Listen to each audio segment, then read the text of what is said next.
It is a great pleasure to serve you. Hello everybody, nuyu nañ leen mbégteeg bànneex la ñuy am saa su nekk bu ñu leen war a servir bu ñu war a janoog yéen mbokk internet TMS TV nuyu nañ leen bu baax a baax a baax a baax ñu leen di delloo seen wàccuwaay bu baree bari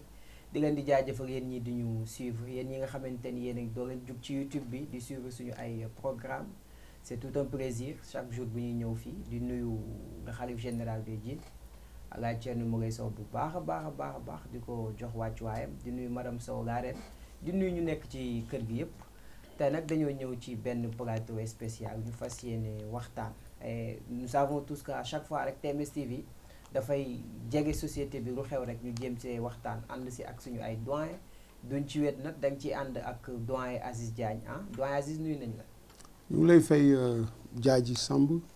di la delloo ziar ci at mu bees bi ñu dugg. Achoura di nuyu le PDG de la TMS TV Alaaji Thierno Moulay Sow di nuyu xarit yi mbokk yi njabootam di nuyu bépp taalibe di nuyu aussi téléspectateurs yi ñu seetaan ak internautes yi. Voilà, jërëjëf doyen Aziz Diagne avant de commencer je vous suggère d'aller sur YouTube à la page TMS TV ngeen abonné bës cloche de notification bi pour jot suñu ay information di leen baaluwaat àq bu wér di leen baal àq ci at mu bees bi Achoura di leen ñaanal jàmm di ñaan yàlla ñu koy fekke ay déwén yu baree bari di ko ñaanal ñëpp ci barki yonent bi yàlla am na ko mën na ko yàlla na ko yàlla def. Bon chers internautes nous savons tous que dañoo génn ci benn période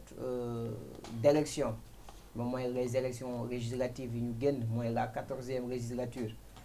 gis nañu après opposition bi j'espère que ñoom ñoo am majorité mais bariwul on peut dire même dañoo def sax égalité ndax benn député la ñu ëppale kii bi nu mu tudd ñu nekk ci nguur gi et là ñu fas yéene ñëw waxtaan est-ce que ñoom seen cohabitation boobu ci assemblée ban impact la war a am est-ce que dina jur jàmm wala du jur jàmm en tout cas bon dañ ci ànd ak suñu doyen Aziz quand on parle de la cohabitation entre l'État et l'opposition est-ce que njortoo ni ñoom seen cohabitation boobu du andi ay divergence ci seen biir.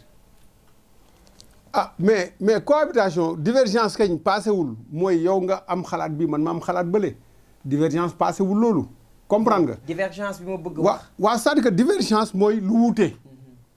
divergence mooy lu wuute yow nga gis ne dafa verte man ma gis ne dafa weex loolu mooy divergence. donc aujourd'hui cette divergence d'idées cette divergence d'opinion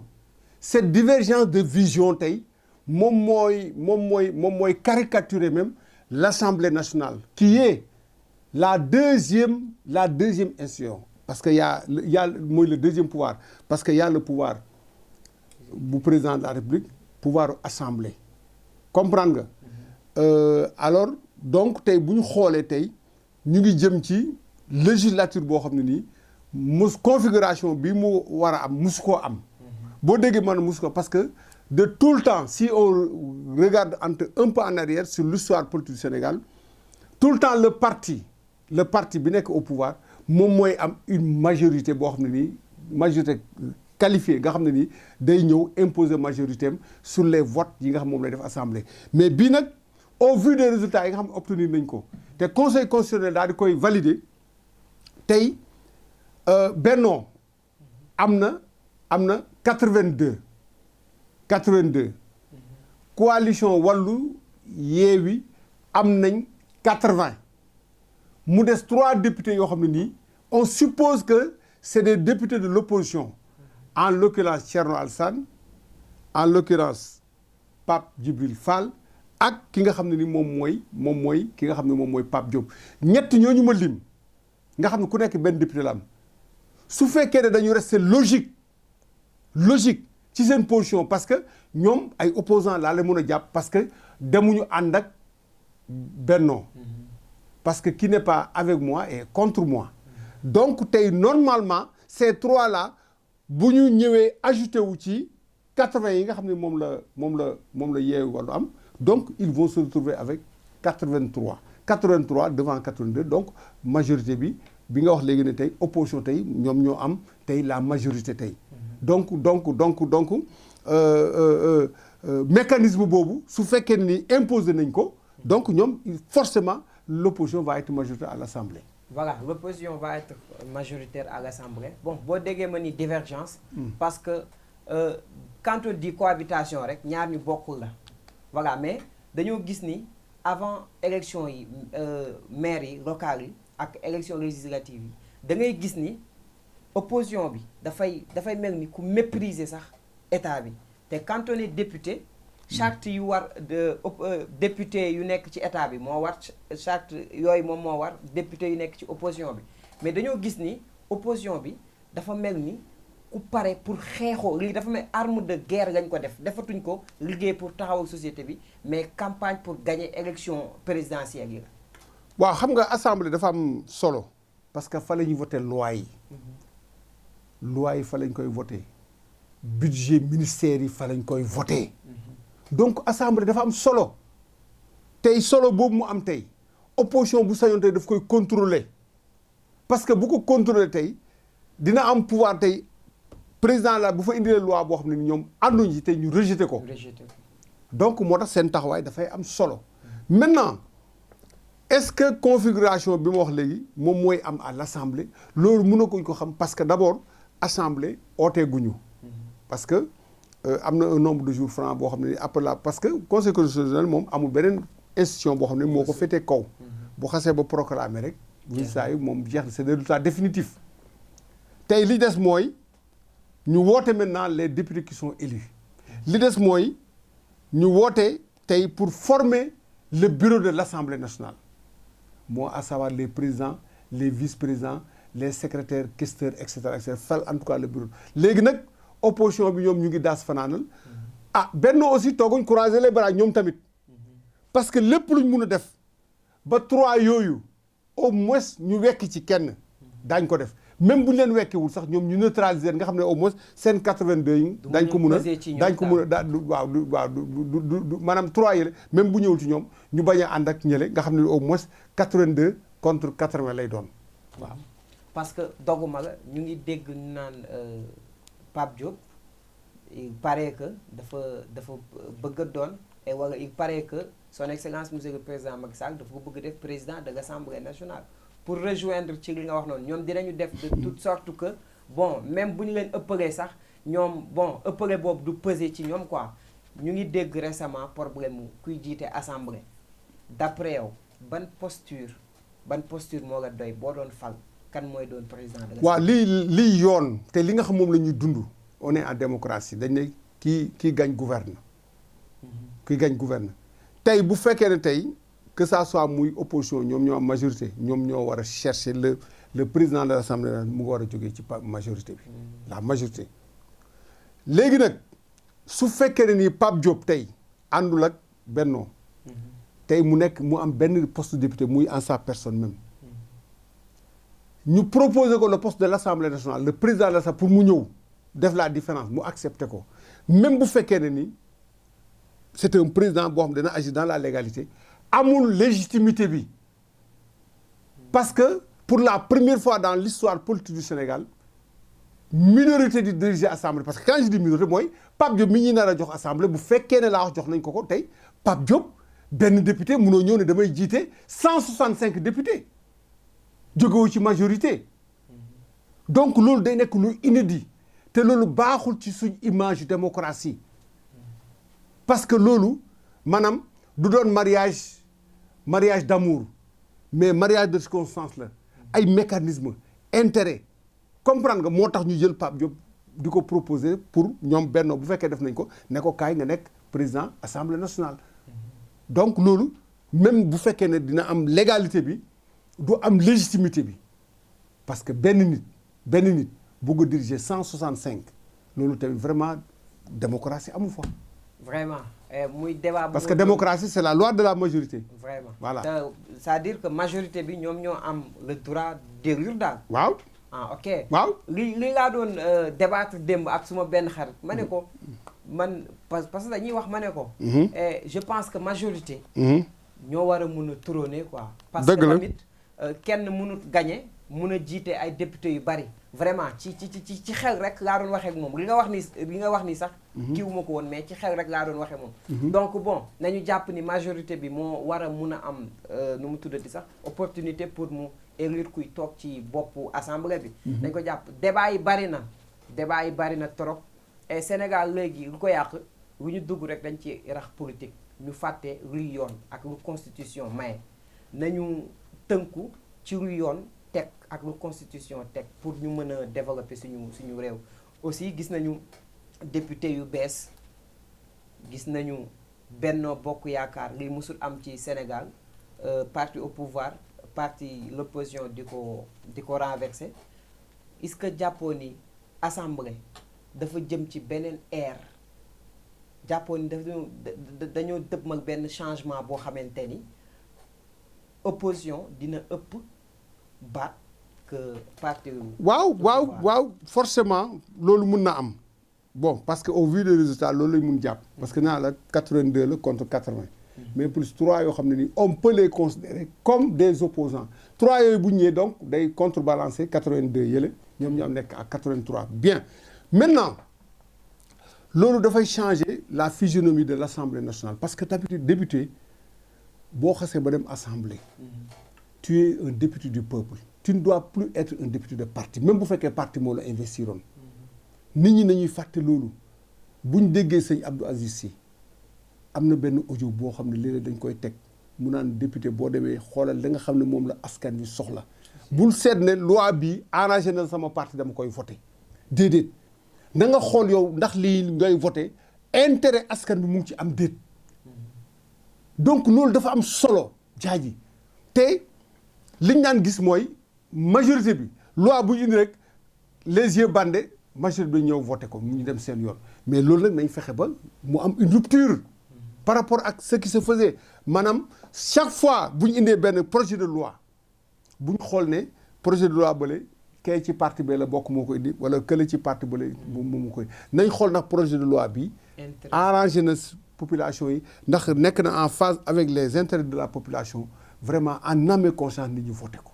defe naa ne loolu tamit buñ ko defee vraiment dinañ dem ci benn assemblée nationale de rupture opposition bi tamit ñu bañ a nekk des nihilistes mooy même bu fekkee ne lii baax na nga ne non pouvoir bi ñoom ñoo koy ne xaaral ma rejeté ko non su baaxee voté ko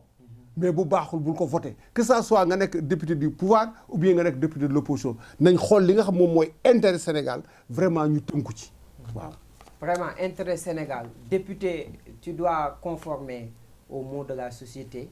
nga xam ni société bi moo la fi teg man opposition la parti bu ma mënti nekk liggéeyuma pour parti boobu damay liggéeyal suma société parce que ñu bari dañoo peut-être dañoo xamul importance wala intérêt wala valeur assemblée ñi fay toog nekkuñu pour seen bopp ñoo leen fa teg wala seen famille wala dara dañ fay toog pour société bi loolu moom mooy charme député voilà et doyen bu ñu gisee tamit wax nga ni ñoom nañu bañ a am benn esprit nihiliste mais man damaa jàpp ni am na ba pare parce que nee naa la déjà li defante la assemblée bi defante la que ba keroog ñuy dem élection présidentielle est-ce que tamit jàppoo ni opposition bi même lépp lu ñu mënoon jàpp lépp lu mënoon xew jot na ñu bàyyi ko ñu xool naka la ñuy liggéey pour société bi dem kanam ñu bàyyi arme de guerre yeeg état bi bu àndee lii ñu contredire ko wala kii bokk si ñu kon est-ce que njortoo ni politique bi ñuy def fépp war na dakk pour ñu liggéey ak société bi. waaw moom laa wax dama ne il faut pas être nihiliste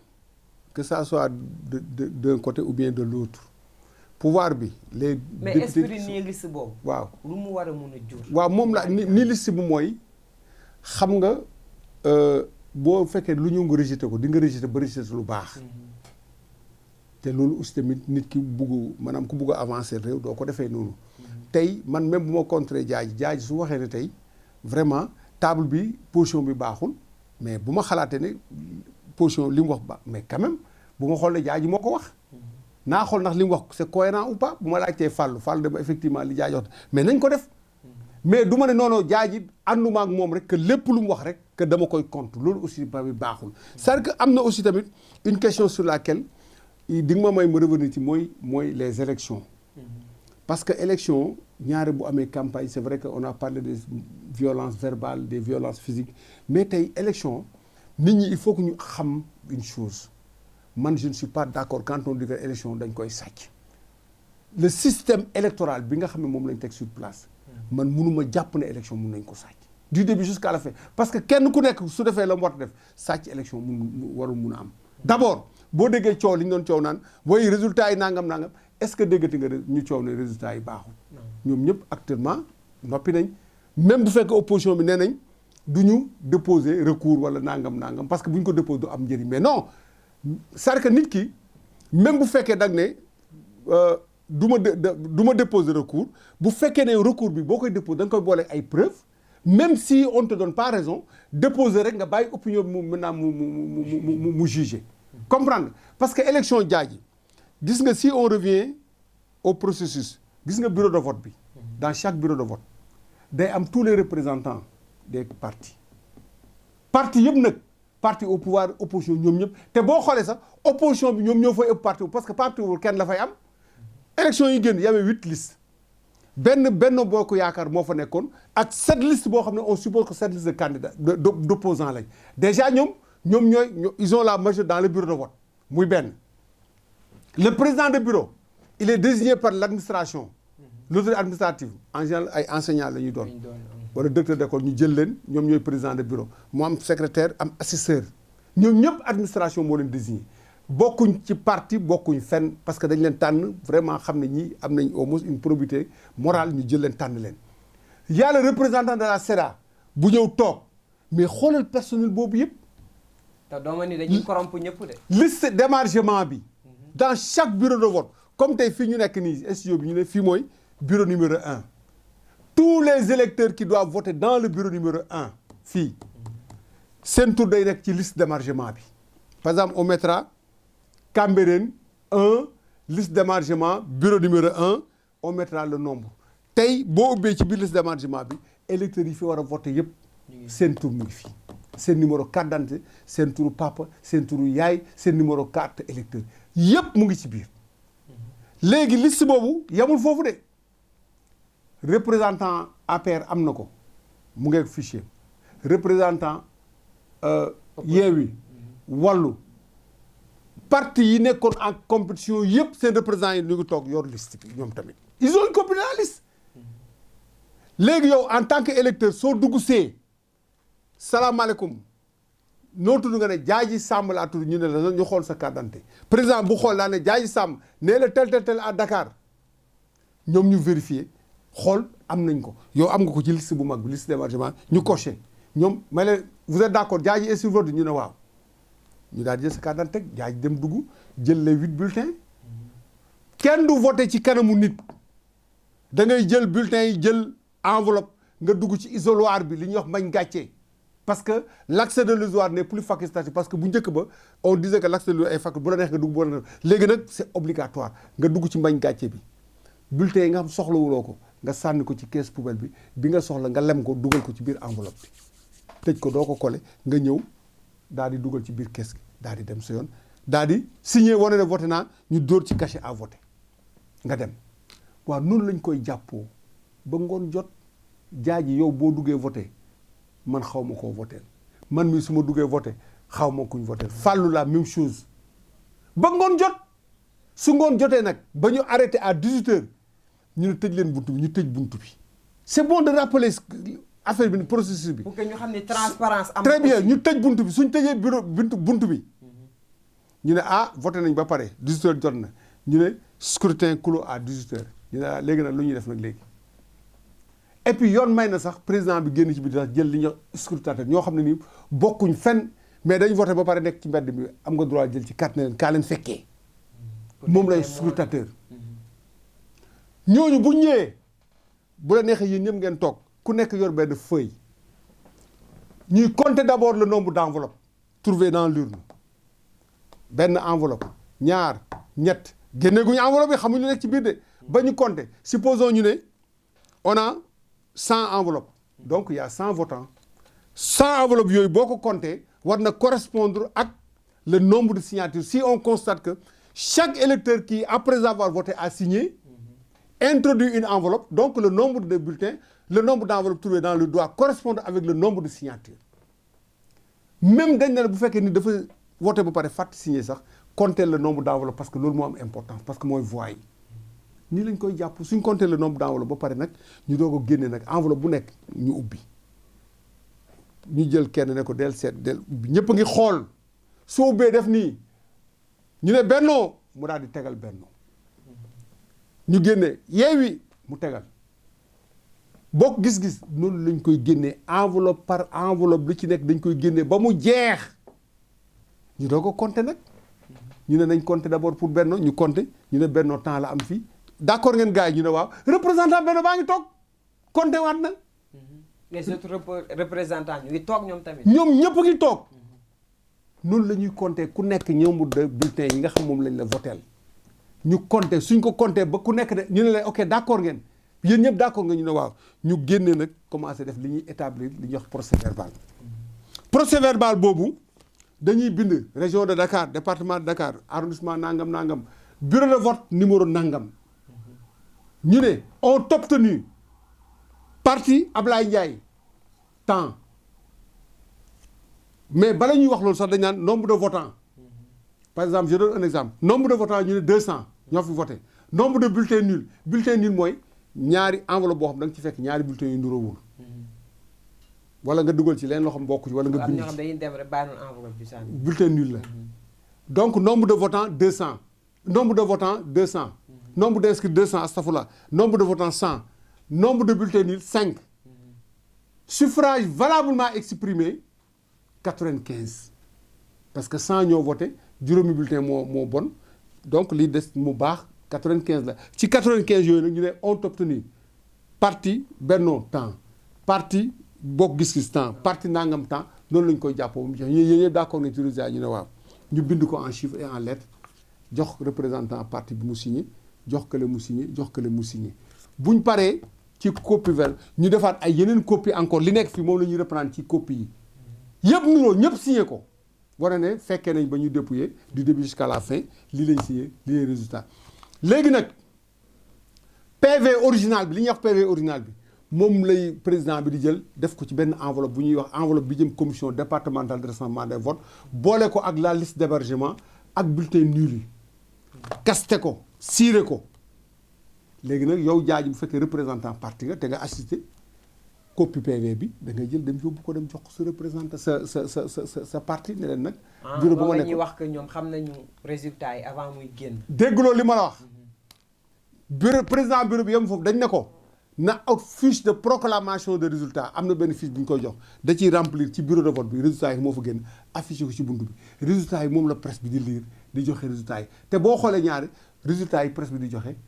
presque résultat yi moom mooy confirmé wu parce que mooy résultat génn ci bureau de vote donc à peu près processus électoral bi noonu lay demee mais ay woy dañoo jël kees yi di ci sànni ay bulletins dañoo woy nanga wala dafa am ay kees parallèle il faut que nit ñi génne loolu Sénégal aujourd'hui tey avancé nañ ba nga xam ne tey nit ñi ñu ngi vote mais vote nañ ba pare da nga fi dégg xeex da nga fi dégg coow ah. ñaanuñu ko yàlla. lenn nag moom en tant que politicien nag léeg-léeg ñu naan woy c'est pas normal que parti nangam nangam bon pour ne pas le citer parti APR si ñoom. waaw politicien moo doon koo xam ni dafa salte wax salte jikko salte jëfin politicien moom mooy gis dëgg xam ko am fukki nit ñu toog ñëpp témoigné ko mu génn ne ñi li kat du dëgg parce que juróom-ñeent nit ñi ñu des wala fukki nit ñi nga xamante ni nangam ñoom ñooy yàq gis nga. waaw loolu mooy les mauvais perdants. opinion publique bi. dëgg la yow li nga wax nii ñu bari xam nañ droit de vote. am ñoo xamante ni xamuñu dañuy dégg tégg ne damm na mais aussi lu ci bari politiciens yi ñoom ñooy victime ci loolu parce que ñoom ñooy génn di joxe résultat tel diw nangam di influencer ba opinion publique bi di rebelle wu ci état wala dara nañ ko bàyyi et vraiment li nga wax ni sincèrement jàngat mu ngi ci et ñu bari ñu mënul woon voter ñu xamul woon voter nii lañ koy defee lii moo fay xew kon donc am na transparence fii liberté moo fi am donc nañu bàyyi yàq yi politiciens yi aussi yéen ci seen jëmi bopp ba leen yàq yi parce que yéen ay yàq politique bi yéen a tax société bi di rebelle wu contre état wala opposition lu ci mën a am rek yéen nga bàyyi leen loolu. xam nga lu tax li may terminer mooy li ñuy wax na état bu fekkoon ni mën na sàcc kon Ablaye Wade en 2000 du gagné Abdou Diouf moo nekkoon au pouvoir amoon na possibilité def lu ko neex su fekkoon ni état am na doole wala mën a sàcc kon Macky Sall bu ñëwee du gagné Ablaye Wade. Vraiment comprendre nga.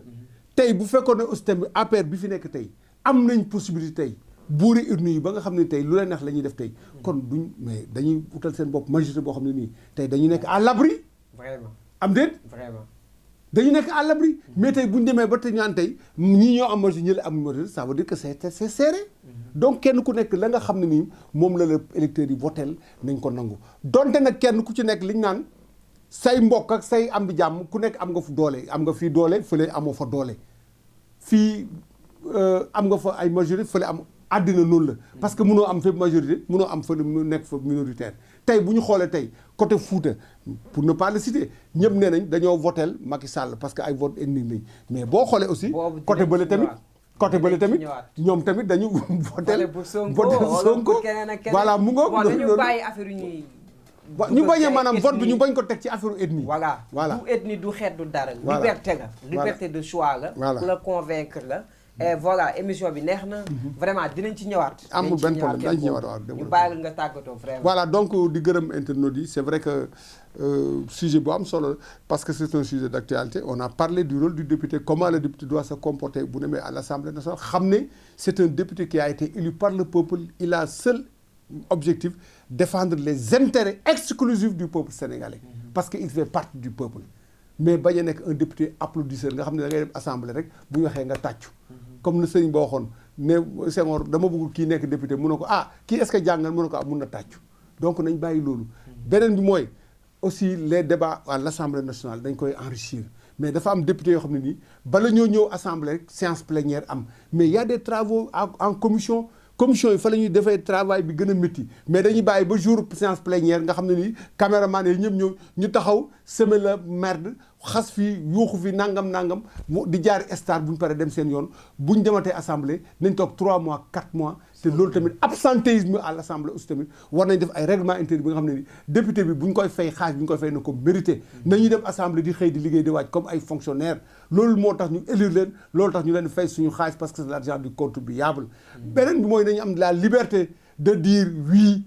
mais aussi la liberté de dire non quand il le faut quel que soit parti bu ñu nekk un député doit être libre une fois qu'il traverse vraiment le seuil de l'hémicycle waratul am appartenance waratul am couleur politique jaaji donc di gërëm téléspectateurs yi ak internautes yi di wax ne aussi ñu ngi am kontaan ak mbégte vraiment di leen jox rendez-vous beneen yoon sur la même chaîne TMS TV beneen yoon incha allah ba nga ñëw tëj ngeen may mu tuuti rek man je dis nit lu ñu lay fay da nga koy mérité woo gis nga dafa jot Sénégal nit ku nekk jël sa bàmmeel jiitoo ko sa kanam nga jàpp ni lépp loo def ak lépp nga wax rek di nga ko fekk sa bàmmeel mais lu tax ñun suñu député yi ñun ñoo war a doon ay SR ñoom ñu jàppe seen bopp SR yow ñu jox la oto jox la carburant di la fay yow tu es en bonne situation et que yow mënoo sax sonn ci ñun da ngay toog di def la neex di def la saf donc nañu jël tamit ay règlement li gën a bon mooy bu ñu la falee